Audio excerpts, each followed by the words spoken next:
My son was a loving person. A mom and dad mourning the murder of their son. I've been devastated.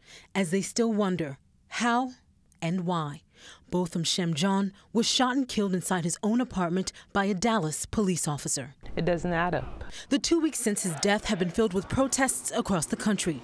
Tonight, Jean's mother and father spoke one-on-one with PIX11, describing the son they loved and lost and their frustration with the ongoing investigation into the officer's actions. We still have not come up with a theory of exactly what happened. The evening of September 6th, John was at home in this apartment building.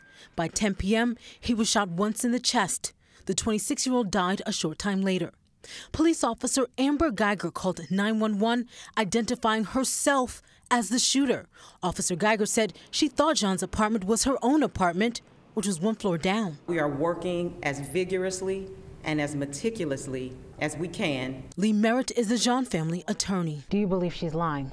Yes, I'm certain at this point that she's lying. By September 9th, Geiger turned herself into police. PIX11 obtained the Texas Rangers arrest warrant. Geiger claims the door was open and she saw a silhouette of a person inside what she thought was her apartment. Geiger told investigators she gave verbal commands to stop, which Jean ignored, and then she fired. But previous accounts by police said Jean's door was initially locked. He got a knock on the door. He looked through the peephole and saw that it was a cop. He would open.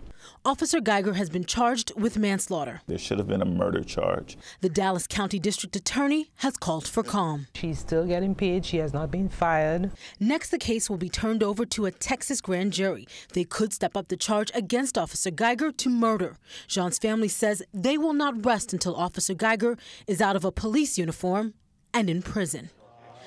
John's parents have since launched their own investigation. They say text message and phone call records show their son never knew Officer Geiger. At this point, they're worried they may never know what happened inside that apartment.